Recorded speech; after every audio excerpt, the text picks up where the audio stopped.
انی تارک فیکم الثقلین، میں تمہارے درمیان دو گرانقدر چیزیں چھوڑے جا رہا ہوں، میں تمہارے درمیان دو گرانقدر چیزیں جو قیمتی چیزیں چھوڑے جا رہا ہوں۔ اس میں سے دو کون سی ہے؟ ایک کتاب اللہ، ایک اللہ کی کتاب ہے، دوسری میری عطرت میرے اہل بیت علیہ السلام ہے۔ پیغمبر فرماتے ہیں میں تمہارے درمیان دو قیمتی چیزیں چھوڑے جا رہا ہوں، ایک اللہ کی کتاب ہے، دوسرا میری عطرت میرے اہل بیت ہیں۔ اس کے بعد پیغمبر اکرم صلی اللہ علیہ وسلم نے شرط رکھی ہے ما ان تمسکتم بہما، جب کبھی ان میں سے دونوں میں سے جب تم ان دونوں سے متمسک رہو گے لن تضلوا بعدی ابدا، اگر ان دونوں چیزوں سے متمسک رہو گے تو میرے بعد تم کبھی گمراہ نہیں ہوں گے۔ عزیزان ایمانی، اس سے یہ بات سمجھ میں آ گئی کہ پیغمبر اکرم صلی اللہ علیہ وسلم جب رحلت فرما رہے تھے، رحلت فرمانے سے پہلے اپنے چاہنے والا اپنے قیموں کے درمیان مسلمانوں کے درمیان دو چیزیں چھوڑ کر گئے تھے، جس کو آپ کہہ سکتے ہیں پیغمبر اسلام نے صلی اللہ علیہ وسلم نے امانت کے طور پر دو چیزیں مسلمانوں کے حوالے کر گئے تھے، ایک اس میں سے اللہ کی کتاب تھی، دوسرا اہل بیت علیہ السلام کی عطرت ہے، اہل بیت پیغمبر کے گھر والے عطرت اہل بیت علیہ السلام۔ پھر پیغمبر فرماتے اگر تم ان دونوں چیزوں سے متمسک رہو گے، پیغمبر کھلا فرما رہے اگر تم ان دونوں چیزوں کو ساتھ میں رکھو گے، دونوں کو ساتھ میں رکھو گے لن تضلوا بعدی ابدا، میرے بعد تم گمراہ نہیں ہو سکتے۔ اب بات یہ سمجھ میں آ گئی عزیزان ایمانی، اگر پیغمبر نے دو چیزیں رکھی ہیں، دونوں کی شرط رکھی ہے، کس سے متمسک رہو، ان سے مل کر اپنے ساتھ رکھو، ان سے تمثل اختیار کرو، اگر ان دونوں میں سے ایک بھی کوئی کم کر دے تو سمجھ لیجیے وہ پیغمبر کے ارشاد کے مطابق یقیناً گمراہی پر ہے۔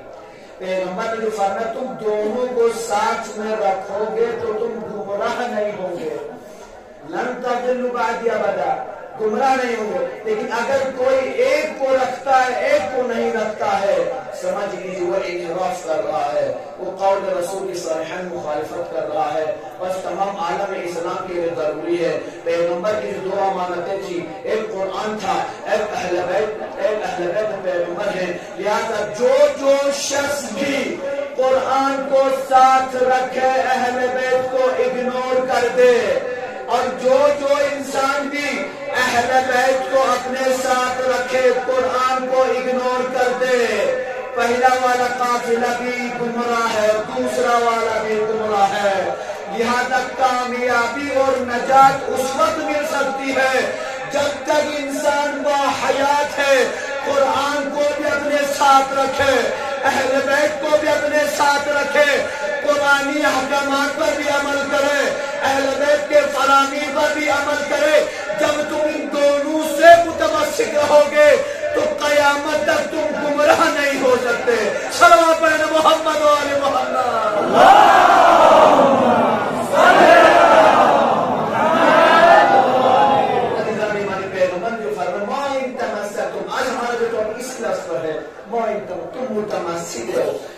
متمسک یعنی متمسک، اس سے مل کرو، اسی سے رابطہ رکھو، اسی سے اپنا کانٹیکٹ رکھو، اس کو دور جانے نہ دو، اس کو اپنے پاس رکھو، اپنے بغل میں رکھو اس کو۔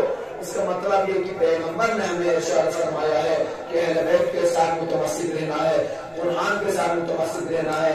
اگر آپ بیت کو واقعی پر اشارت کرتا ہوں تاریخی حوالے سے، یقیناً آپ سمجھ لیں گے کس طریقے سے اہل بیت اور قرآن سے توسل کرنے سے ہماری زندگی بدل جاتی ہے۔ تاریخ میں مرقوم ہے کہ ایک گناہگار انسان پیغمبر اکرم صلی اللہ علیہ وسلم کے زمانے میں گناہ کر چکا تھا، شاید وہ کیا گناہ مبتلا ہو، کس گناہ میں مبتلا ہوا تھا نہ جانے، گناہ میں مبتلا ہو گیا، اور گناہ میں مبتلا ہونے کے بعد پیغمبر اکرم صلی اللہ علیہ وسلم کے سامنے آ نہیں پا رہا تھا۔ اس نے سب گناہ بس نبی میں سینہ تان کے چلتے ہیں، اچھی بات کرو بس نہ سوئے بارمان آیا دیتے پیغمبر زمانے اگر سکی کا گناہ کرنا تو کھیل بیٹھتے ہیں، پیغمبر خدمت نہ چاہو خدمت بھی چاہتے ہیں، یہ مسلمان کو گناہ ہے، اس سے گناہ مبتلا ہو گیا، گناہ مبتلا ہو گیا، لہذا پیغمبر کے سامنے آ ہی نہیں پا رہا ہے، لہذا پریشان تھا کہ میں کس منہ سے پیغمبر کے سامنے جاؤں۔ عزیزان گرامی تاریخ کہتی ہے ایک مقام سے گزر رہا تھا، گزرتے گزرتے دیکھا پیغمبر کے دونوں نواسے امام حسن علیہ السلام اور امام حسین علیہ السلام بازی کر کھیل رہے ہیں، بچوں کے ساتھ کھیل رہے ہیں، بچے چھوٹے بچپنے میں بچے مصروف رہتے ہیں، بازی مصروف رہتے ہیں۔ تاریخ کہتی ہے اس وقت صرف امام حسن اور امام حسین علیہ السلام، امام حسن کی 3 سال تھی اور امام حسین کی 2 سال، 3 سال اور 2 سال بچے کھیل کود نہیں مصروف رہتے ہیں، لہٰذا اس شخص نے دیکھا کہ پیغمبر کے دونوں نواسے بازی میں کھیل کود میں مصروف ہیں، دونوں بچوں کے پاس گیا ہے، حسن اور حسین کو قریب بلایا، دیکھ کس طریقے سے متمسک ہونا ہے لڑائی سے، کس طریقے سے تمسک اختیار کرنا ہے لڑائی سے، اپنے گناہوں کا اگر آپ چاہتے کہ آپ کے گناہ مٹ جائے، محو ہو جائے تو اہل بیت اور قرآن سے متمسک نہیں ہے، قرآن کا واسطہ خدا سے دیجئے، خدا کو اہل بیت کا واسطہ دیجئے، پھر خدا ہمیں معاف کرتا ہے۔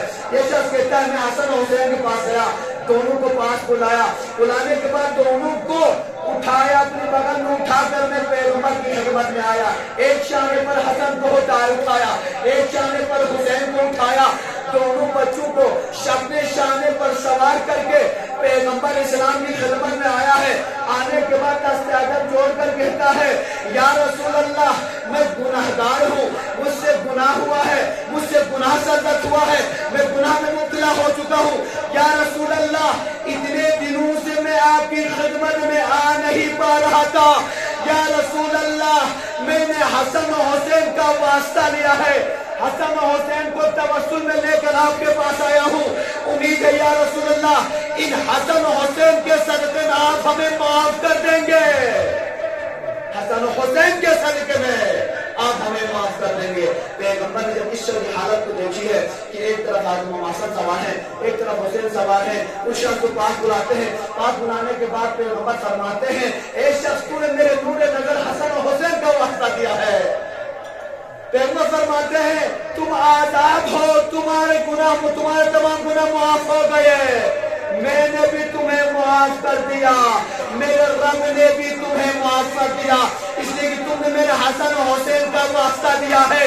اب بات سمجھ گئی ہے، سمجھ میں آ گئی ہے مظلوم کربلا، اگر ہم گناہگار ہیں ان ایام عزا میں جب ہم حسین کے اوپر گریہ کرتے ہیں، حسین کے اوپر فریاد کرتے ہیں، اس وقت اگر ہم حسین کا صدقہ دیتے ہیں، حسین سے توسل کرتے ہیں، حسین کا واسطہ دے کر خدا سے طلب مغفرت کیجئے، اپنی بھی مغفرت کیجئے، اپنے مرحومین کے لیے بھی دعا کیجئے، پھر آپ خود ہی دیکھ لیں گے خدا نے حسین کے واسطے سے آپ کے تمام گناہوں کو معاف کر دیا ہے۔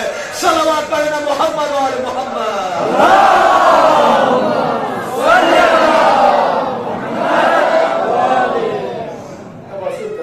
توسل کرنا سیکھیے، اس لیے کہ اہل بیت علیہ السلام کے بارے میں پیغمبر نے فرمایا ہے کہ اگر تم ان سے متمسک رہو گے تم گمراہ نہیں ہو سکتے، یقیناً گمراہی پر جائے فوراً متمسک ہو جائے، اہل بیت سے مانگیے۔ دیکھیں بھائی بہت ساری چیزیں ایسی ہو رہی ہیں، مثلاً آپ آئے مدراس مثال دے دیں گے یا سرکار کی مثال دیں گے، اگر آپ کو ڈیسی صاحب سے ملنا رہتا ہے تو آپ جا کر ڈائریکٹ ڈیسی صاحب میں لے سکتے ہیں، بڑے لکھے حضرات بہت بہتر سمجھتے ہیں، جوان بہتر سمجھ سکتے ہیں۔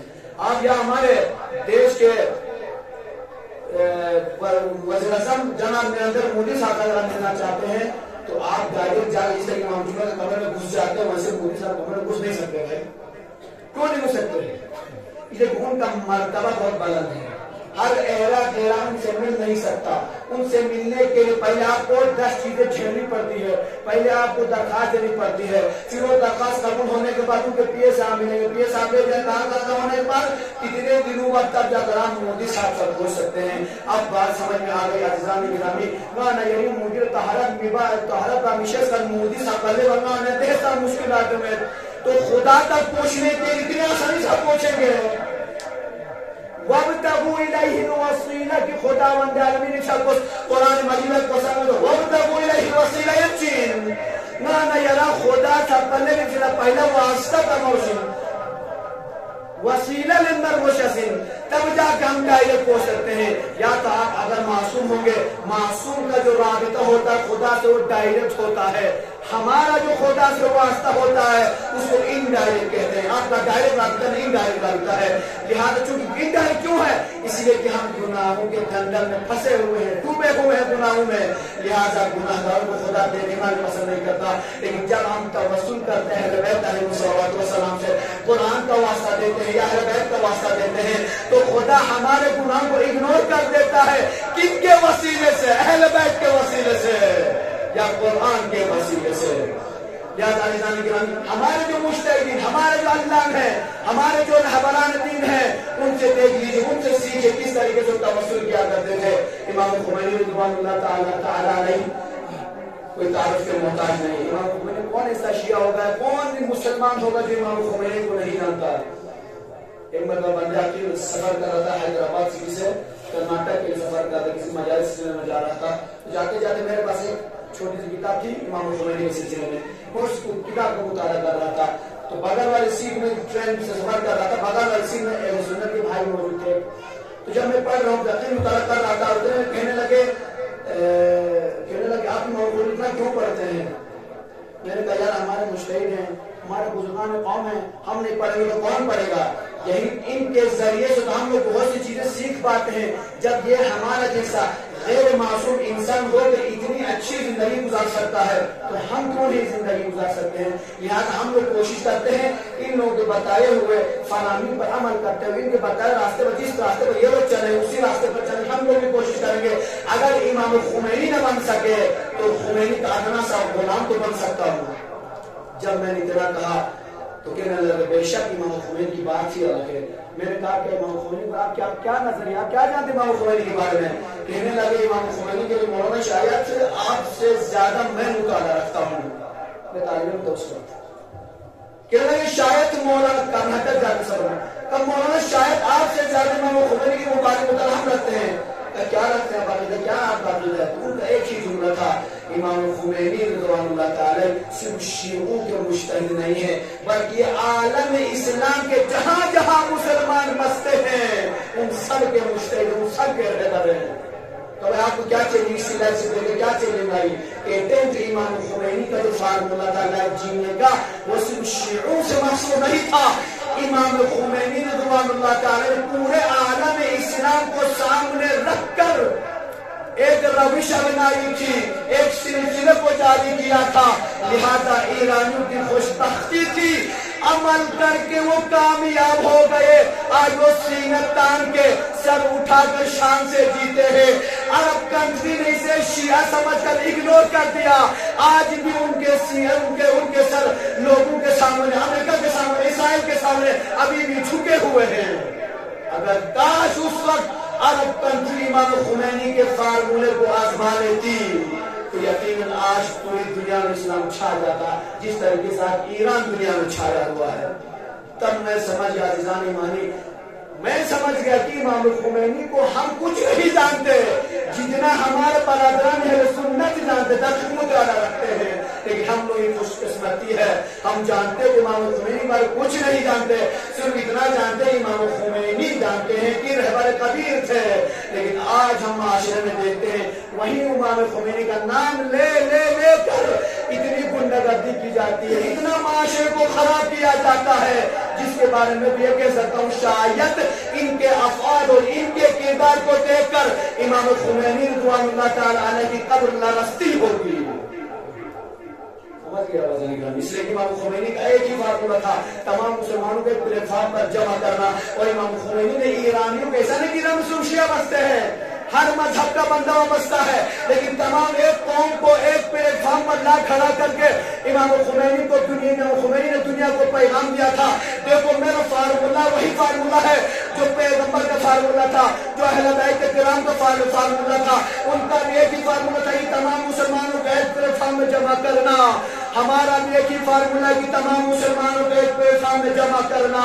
لیکن آج ہم دیکھتے ہیں جو لوگ امام خمینی کے نام پر اچھلتے رہتے ہیں, جب ہم ان اتحاد کی بات کرتے ہیں تو کوسوں دھول بھاگ جاتے ہیں, جب ہم خاموش ہو جاتے ہیں تو اتحاد کی باتیں کرتے ہیں. واہ رے واہ, ادراس معاشرہ سے بہتر جانتے ہیں. ابھی جمعہ کے مسئلے میں آپ یقیناً بخوبی جانتے ہیں. دارالتبلیغ نے اپنے اعتبار سے ڈیسیژن لینے کی کوشش کی تھی کہ خوش نصیبی آج اتنے آزاداری زیادہ خانے میں جمع ہے نا یہ آپ کی خوش بختی ہے. یہ دارالتبلیغ کی خوش بختی اتنے آزادار آتے ہیں, یہ اپنی اپنی خوش نصیبی کی بات دیتی ہے. آج ہم اس امام باڑے کو اتنا سجائے ہیں, باہر سے سجائے, روڈ سجائے ہیں, پورا دالان سجائے ہیں, تو یہ ہماری خوش بختی ہے شیعوں کی کہ ہمیں نصیب میں ملا ہے کہ ہم حضرت عالم عباس کو سجا سکتے ہیں. لیکن ہمارے پیغمبر کے برادران کی بڑوں کہاں نصیب کہاں. آزاد خانے نبی امام حسین علم ترکن سنت, علمدار عباس سے علم ترکن سنت. لیکن جب دروازہ کھولنے کی بات کیجئے تو وہی لوگ بھاگ جاتے ہیں جو اتحاد کی بات کرتے ہیں. ہفتہ وحدت منانے پہ تلے رہتے ہیں. بھائی ہفتہ وحدت نہ منائیے, 1 گھنٹے کے لیے آئیے, وحدت کیجئے اور ماتم سارا کھولے اور کچھ نہیں.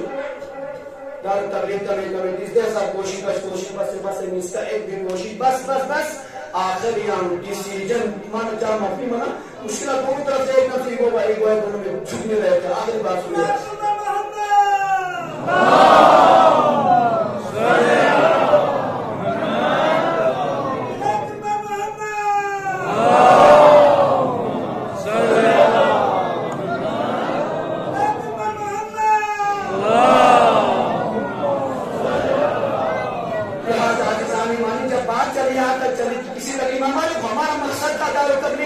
دارالتبلیغ دراز کا ادارہ ہے. اس ادارے کا مقصد یہ تھا کسی طرح کے ماتم سارا کھل جائے, وہاں پر ننتی پارٹی بازی مباحث حسین کی مجلس بپاؤ, اور مقصد کچھ نہیں تھا. لیکن اس غربت کے عالم میں اس امام باڑے کی غریبی کو دیکھتے ہوئے ڈیسیژن لینے کی کوشش کی. لیکن یقیناً جو لوگ اب ادارے کا نام لینا پڑتا, مجبور بھی لینا پڑتا, کیونکہ ہر انسان بدنام کرتا کوئی ہے, بھگتتا کوئی اور ہے, کرتا کوئی اور ہے, بھگتتا کوئی اور ہے. آج تک ہم دیکھ سمجھتے ہیں شاید غلطی دونوں طرف سے ہوگی یا ایک طرف سے ہوگی, لیکن جب بات پوری واضح ہو گئی تو پتہ یہ چلا کر کوئی رہا ہے, بدنام کوئی اور ہو رہا ہے, کر کوئی اور رہا ہے, راشن مبتلا کوئی اور ہے, الزامات کو برداشت کر رہا ہے. جب دونوں کسی دارالتبلیغ میں بلایا گیا, ایگزیکٹو ممبرز ہمارے سامنے تھے, جب ڈیسیژن نے ہم ایک ہی رکے سنتے کہ بھائی حسین کے لیے جھک جائیے, مادر حسین کے لیے دروازہ کھول دیے. اجلاس میں مجھے میں ہاتھ تک مجھے جڑانے میں کہا ایک سی ویل میں کھول کے دکھائیے, باقی آپ اپنے کام میں کریں, مطلب اپنے چلاتے رہے, جو اپنا کرتے رہیے, لیکن ماتم سارے کو کھولیے. لیکن عزیزان ایمانی جب دارالتبلیغ کا آپ میں کسی آپ کو سب کے سامنے سنانا چاہتا ہوں تاکہ آپ کو یہ نقل آگے کہ آپ میں سے جس کو ناک پوشنی نہیں آتی ہے وہ آگے کہتے دارالتبلیغ نے کچھ نہیں کیا. دارالتبلیغ نے کیا بہت کچھ کیا. آخر دارالتبلیغ کے ڈیسیژن میں آپ کو حوالے کرتا ہوں. دارالتبلیغ کا ڈیسیژن یہ تھا جب دونوں راضی نہیں ہو رہے تھے, ہم نے کہا آپ میں سے دونوں جھک جائیے اور ماتم سارا فی الحال دارالتبلیغ کے حوالے وہ شک. آپ مسلمان جو رکھتے ہو بتا سکتے ہیں آیا دارالتبلیغ کا فیصلہ کسی ایک طرف جھکا ہوا تھا یا برابر تھا؟ دارالتبلیغ کا فیصلہ تھا کیا وہ کسی طرح کے دونوں جھک جائیے, جھک کے فی الحال اگر جب تک ینتے مسائل ینتی حل بھی دو دارالتبلیغ حوالہ وشی دی مجلس ایام ازال دارالتبلیغ وہاں پر مالی برپا کرے گا. دارالتبلیغ ایمانی مسئلے میں بھی ابو لگتا ہے جس دن آپ کا فیصلہ ہو جاتا ہے, جس دن یادانی سر زوم سے نتیم مسئلہ حل بس, اسی دن ہم سے چابی واپس. آج ہمارے حوالے کیجئے, ایک ہفتے بعد جتنی مسئلہ یہ تھا حل بس, جو نئے حل سوچا میں طرح واپس کیا کی چابی میرا نبس. صرف جب تک مسئلہ حل نہیں ہوتا, آپ لوگ آپس میں حل نہیں کر سکتے, تب تک دارالتبلیغ حوالہ مشی دارالتبلیغ دراز سے جا رہا ہے. یہاں سے مبلغ جائے گا, یہاں سے ہم جا کے دروازہ کھولیں گے, یہاں سے عدالت جائیں گے, یہاں سے جا کر ہم بھی لوگ مجلس کریں گے. اسی میں سے آئی کے گروپ میں سے ایک فرق کا سوال تھا, آپ لوگ اگر اندر لیتے ہیں تو مجلس سننے کون آئے گا؟ مجلس سننے کون آئے گا؟ میں کسی کو ٹارگیٹ نہیں ماروں, افسوس ہوتا ہے جب کوئی غلط کرتا ہے, غلط کو غلط نہ کہوں تو یہ میری ذمہ داری ہے. تب مجلس سننے کون آئے گا وہاں پہ؟ میرے پاس سننے مجلس وہی آئے گا جو حسین کا چاہنے والا ہوگا, حسین کا آزادار ہوگا. دروازہ کھولنا ہماری خوش قسمتی ہوگی, اندر آنا آزاداری خوش قسمتی ہوگی. جو بھی حسینی ہوگا, جو بھی حسین حقیقی آزادار ہوگا, وہ آزاد خانے میں آ کر مجلس سنے گا. یہ مطلب کچھ آزاداری مضمون کر دو. تھوڑا سا برداشت پیچھے جا کر تھوڑا سا آگے تشریح آئے گا. صلوات علی محمد پیچھے جا کر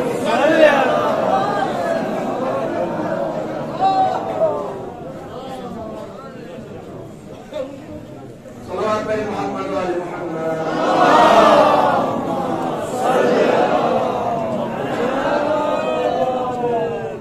یاد رکھنے کے لیے شد فی کوشش بس اسی طرح حسین کا عزادار ہے. ہمیں ہمت کوئی لینا دینا نہیں بھائی. آپ لوگ لڑتے رہے اپنے ساتھ بولتے رہے ہمیں کیا لینا دینا, لیکن حسین کے عزا خانے سے ہمیں لینا دینا ہے. ہمیں ہمارے جذبات حسین کے عزا خانے سے جڑے ہوئے ہیں. میں یہ کہہ رہا تھا کہ امام خمینی نام لے لے کر امام خمینی کی طریقے بدنام کیا جاتا ہے. میں آپ کو بتانا چاہ رہا ہوں جب بات آئی کون سننے آئے, ہم نے کہا صدا سننے آئیں گے.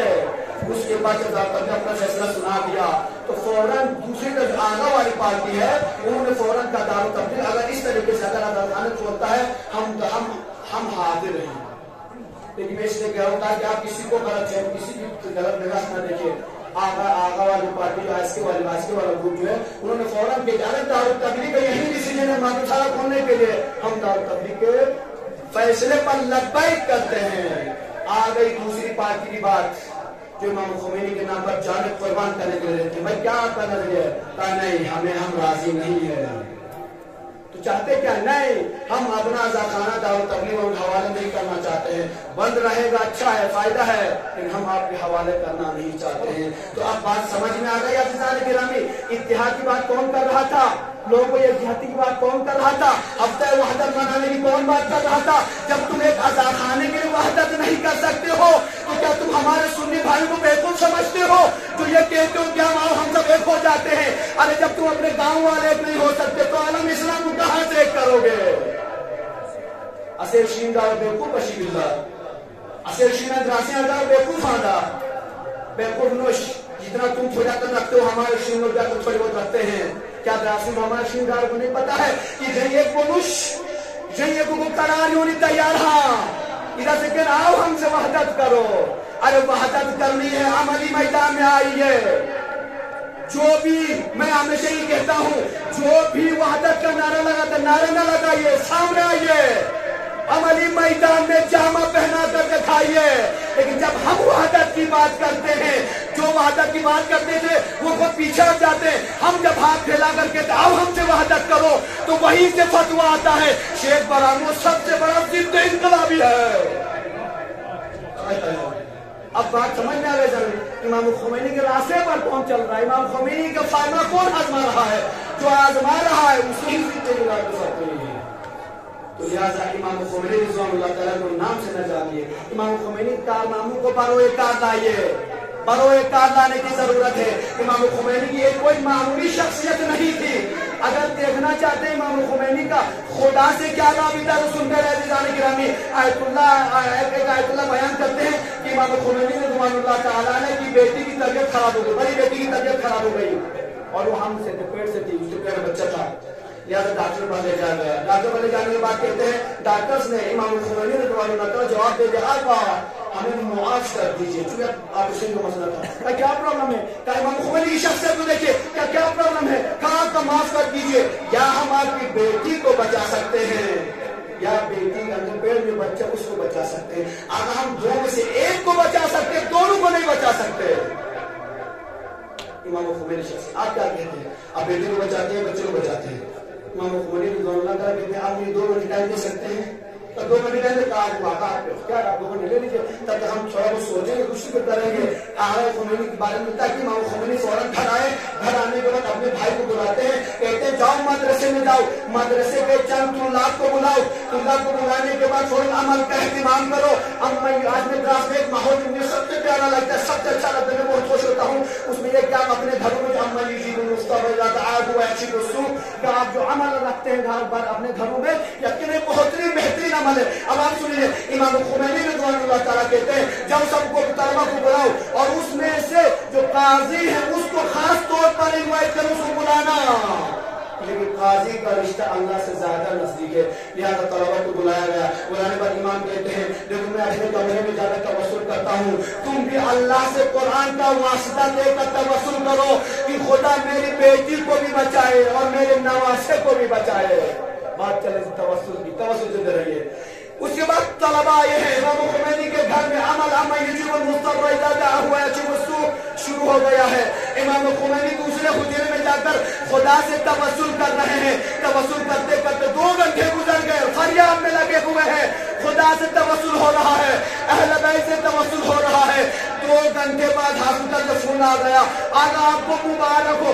کیا بات ہے بھائی کیا ہوا؟ کب مبارک ہو آپ کی بیٹی کی نارمل ڈلیوری ہو گئی ہے، آپ کا نواسا بھی سلامت ہے، آپ کی بیٹی بھی سلامت ہے۔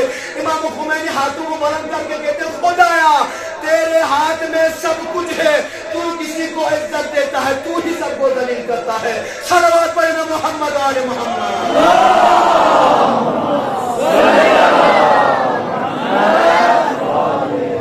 میں بارہا اپنے راسی جوانوں سے کہتا ہوں، اگر امام خمینی کو سمجھنا ہے، اگر خامنہ صاحب کو سمجھنا ہے، نبات صاحب کو سمجھنا ہے، کبھی کچھ میں سمجھ لیجئے، اس دعوت تبلیغ میں آئیے، شیخ برامو سمجھائے گا کیا ہوتے ہیں امام خمینی، کیا ہے آیت اللہ خامنہی، ان کا راستہ کیا ہے، ہمارا راستہ کیا ہے۔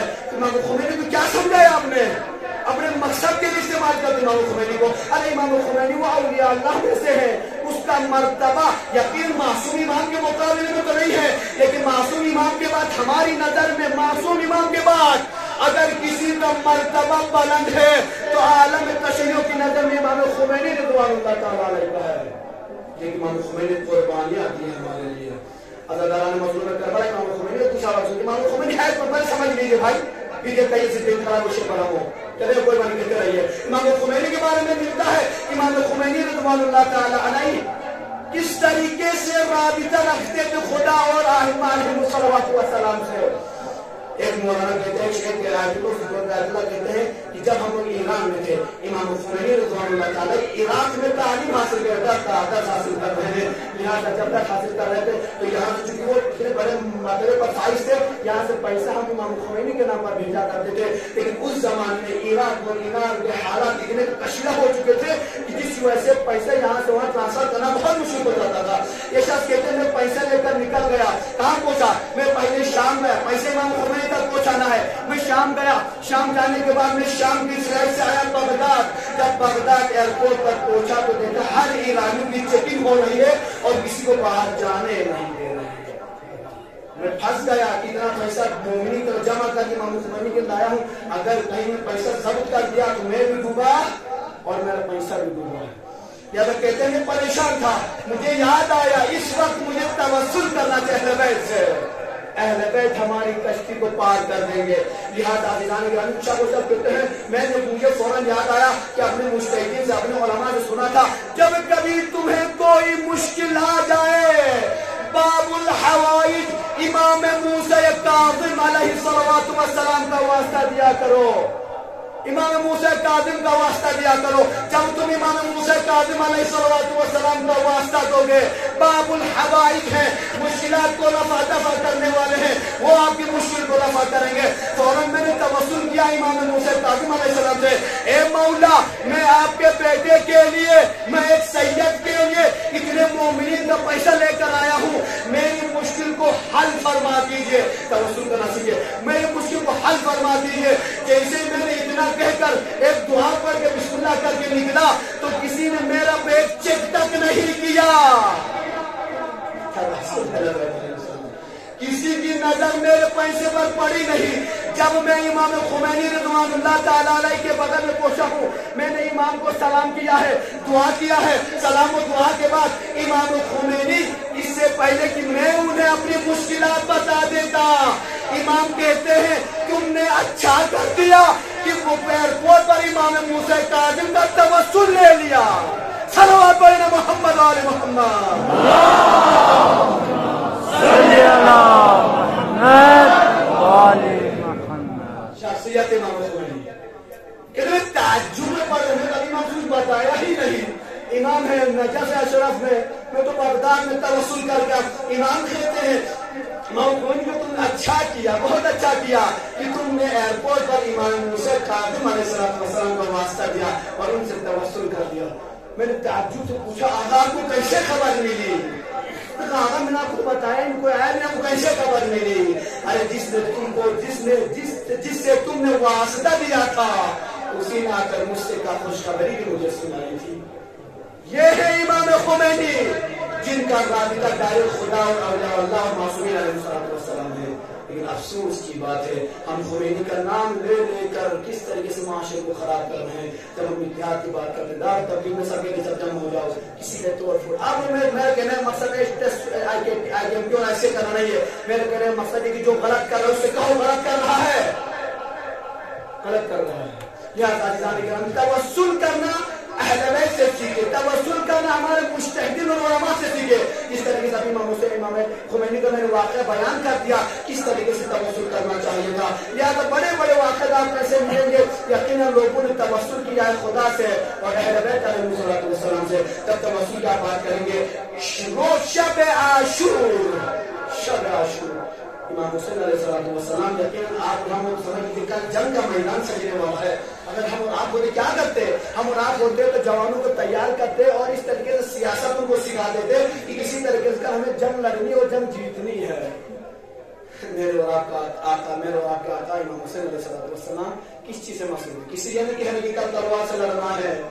سب جوانوں کو ایک جگہ جمع کرتے ہیں، جمع کرنے کے بعد کہتے ہیں سب آ جاؤ اور خدا سے توسل کرو، خدا سے متمسک ہو جاؤ، خدا سے متمسک ہو جاؤ. لہٰذا میں پہلے حدیث بیان کرتا ہوا چلوں تاکہ امام باقر علیہ السلام نے جو اپنے شیعوں سے خطاب کرتے ہوئے فرمایا تھا تاکہ حق کے عزاداری ادا ہو سکے.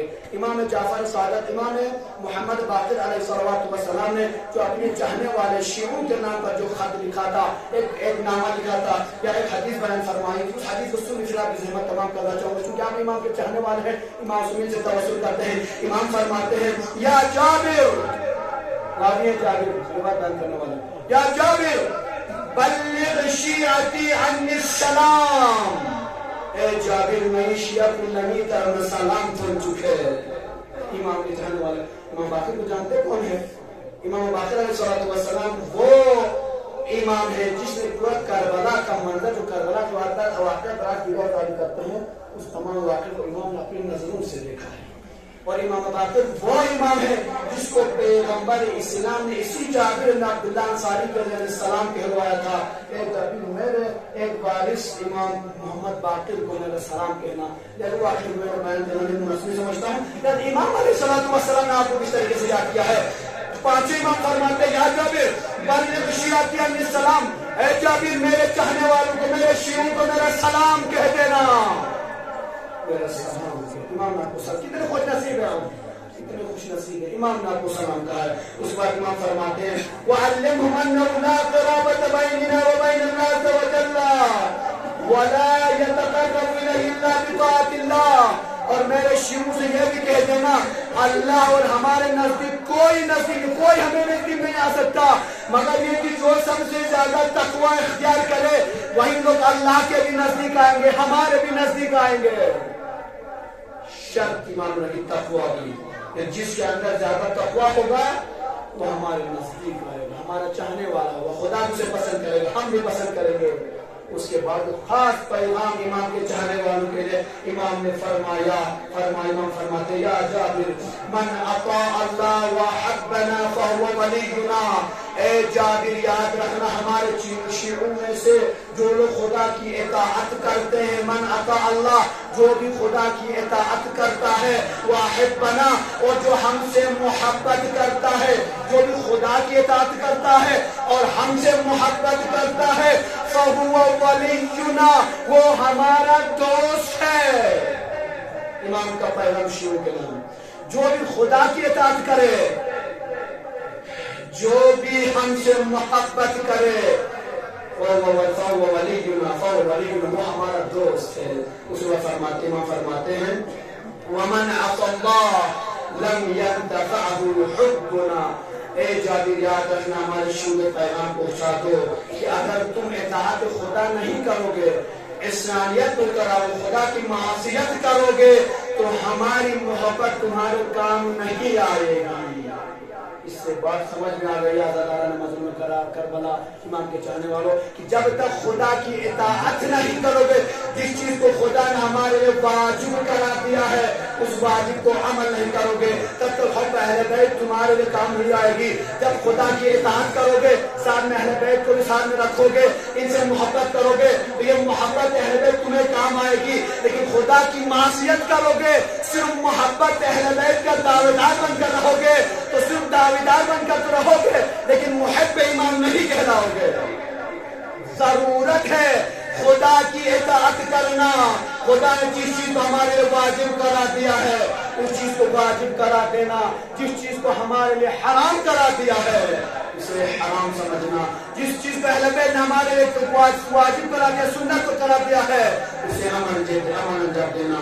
جس میں سے ایک یہ ہے کہ خدا اور اہل بیت علیہ السلام نے پیغمبر اسلام نے ہمارے لیے اتحاد کا درس دیا ہے، لہٰذا تمام عزاداروں کا اتحاد ضروری ہے۔ ان ایام اعظام میں یقیناً آپ بہتر طریقے سے اتحاد کے طریقے سے ایک ساتھ مل جل کر مجالس حسین کو برپا کرنے کی کوشش کیجیے، انشاءاللہ خدا بند عالمین آپ کی مدد کریں گے۔ یقیناً یہ آپ کی دعاؤں کا نتیجہ ہے۔ ان مشکل حالات میں آج بھی ماشاء اللہ آزاد خانہ حسین میں جمع ہے، عزاداران مظلوم کربلا۔ امام باقر علیہ السلام کا میں نے پیغام لا کر پوچھا گیا، امام فرماتے ہیں صرف اگر محبت کے دعویدار بن کر رہو گے تو کوئی فائدہ نہیں، بلکہ اس کے ساتھ اطاعت کرنی ہوگی، اسے معاشرے خدا سے دور رہنا پڑے گا۔ یاد رکھنا اگر اطاعت کرو گے اور معاشرے سے دور رہو گے تو تم ہمارے بھی محب کہلاؤ گے، اہل بیت کے بھی محب کہلاؤ گے اور خدا کے بھی محب کہلاؤ گے۔ ادنان امام یہی میں کہہ رہا تھا کہ توسل کرنا ہے تو اہل بیت سے سیکھیے۔ امام نے جو پیغام دیا تھا ہمارے سب کے لیے، امام حسین علیہ السلام روز عاشور شب عاشور تمام اصحاب کو جمع کر کے کیا کہہ رہے تھے، جلدی تیاری نہیں کر رہے تھے۔ امام علیہ السلام نے ایک شب کی عبادت کی، ایک شب کی اجازت مانگی تھی، وہ خدا کی عبادت کی اجازت مانگی تھی۔ امام نے علم ہوتا پر ہنس کے شہید چھا جیسے کہ اس کے باوجود کہ آج کی قیامت آنے والے ہر نسل کو حسین نے پیغام دیا۔ دیکھو حسین وہاں پہ جنگ کرنے نہیں گیا تھا، بلکہ حسین کربلا کے میدان میں یکجہتی اور امت مسلم ایک کرنے کا درس دے رہا تھا۔ لہذا اللہ اکبر، امام حسین علیہ السلام نے روز عاشور نماز ظہر کے لیے امام نے وقت مانگ کر امام نے نماز قائم کر کے دنیا کو بتا دیا، دیکھو حسین جنگ کرنے نہیں آیا ہے، بلکہ حسین تو پیغمبر اسلام نے جو مسلمانوں پر نماز کو فرض کرا دیا تھا، واجب کرا دیا تھا، اس نماز کو بچانے کے لیے حسین آیا ہے۔ میں پہلے کہہ رہا تھا دعویدار ہونا ہو ہے، دعویدار نہ بنے کہ ہم فلاں کے چاہنے والے فلاں سے محبت کرتے، فلاں نہیں مانتا اس کو، نہیں، بلکہ امام حسین کی طرح بنیے۔ امام پیغمبر سے محبت بھی کرتے تھے اور اقوال پر عمل بھی کرتے تھے۔ ایک طرف دشمن حسین تھا جو پیغمبر کی محبت کے دعویدار تو تھے، پیغمبر سے محبت کے اظہار تو کرتے تھے، لیکن ایک طرف سے جو پیغمبر نے ہمارے میں واجب کرا دیا تھا ان تمام چیزوں کو اگنور کر رہے تھے۔ عزاداران مظلوم کربلا، امام حسین علیہ السلام اس سے پہلے امام حسین کے بھائی جناب مسلم کربلا پہنچ چکے تھے۔ جناب مسلم پہنچنے کے بعد یقین اپنے کے بعد انہوں نے حجت خدا کی طرف سے حجت کو تمام کرنا شروع کر دیا تھا۔ تاریخ کہتی ہے 2 بچے ایسے تھے جو یتیم تھے، 1 سال تک قید خانے میں رہے۔ آیا عزاداران مظلوم، آپ صاحب اولاد خدا کے اولاد کو سلامت رکھے۔ جب ہم سفر پر جاتے ہیں بچوں کو اپنے ساتھ لے جاتے ہیں اور آپ دیکھتے ہیں بچے اپنا ہاتھ نہیں چھوڑتے۔ کشمیر گئے ہوں گے، کبھی گئے ہوں بازار جائیے، بچے جو ہمارے بچے معصوم بچے ہمارے ساتھ ہوتے ہیں ہاتھ نہیں چھوڑتے۔ کیوں نہیں چھوڑتے ہیں؟ ان کو پتا ہے کہ اگر بابا مجھ سے نکل گئے تو میں بچہ سمجھتے میں بابا کو دور نہیں پاؤں، پریشان ہو جاؤں گا، یا تو کوشش کرتے ایڈوانس ہی بابا کو تھامے رہو تاکہ میں اپنے بابا سے جدا نہ ہو سکوں۔ تاکہ میں نبی ساتان آسان مثال دوں، لیکن کہاں مدینہ اور کہاں کوفہ، کتنا فاصلہ ہے۔ کوفے میں نہ مسلم کسی کو جانتے ہیں، نہ مسلم کے دشمنان مسلم کسی کو جانتے ہیں۔ اللہ اکبر، اس غیار غیر میں جناب مسلم کے بچے جب جناب مسلم سے دور ہو گئے ہیں، جناب مسلم سے جدا ہو گئے ہیں، ان بچوں کی کیفیت کا سمجھیں کیسے بچوں نے برداشت کر لیا ہوگا۔ تاریخ کہتی جناب مسلم کے 2 بچے مسلم کے ساتھ تھے، 2 بچے حسین کے ساتھ کربلا میں شہید ہوئے تھے، یہ 2 بچے تھے جناب مسلم کے ساتھ تھے، لیکن اللہ اکبر تاریخ کہتی ہے جب جناب مسلم کو واقعہ جناب سنتے آ رہے ہیں بہت لگاتار ہمارا مسلم بچے کو بولتا آ رہا ہے، جناب مسلم علیہ السلام نے اپنی طرف سے حسین کی بیعت کی اپنے ہاتھ میں، لیکن اللہ اکبر تاریخ گواہ ہے کوفیوں نے دغا کیا اور جناب مسلم کو شہید کر دیا۔ آیا عزاداران مظلوم کربلا یہ سمبت انہوں نے اس کا جناب مسلم بابی شہادت چھڑاتی انہوں نے نام پترنا سکا شیس کا نندار چھوڑ کہاں جائیں گے، کہاں جائیں گے۔ تاریخ کہتی ہے بچے کھیل رہے ہیں، بچے گلی کوچے بازاروں میں گھوم رہے ہیں، بچوں کا اپنا مقصد نہیں نظر آ رہا، نہ بچوں کو راستے کا پتہ ہے، نہ کسی کے گھر کا پتہ ہے، نہ کوئی عین ہے، نہ کوئی ایسا غیر ہے، کوئی اپنا کہنے والا ہے ہی نہیں۔ اللہ اکبر تاریخ کہتی ہے یزیدی فوجوں کو خبر ملی کہ جناب مسلم کے بچے فلاں مقام پر چھپے ہوئے ہیں،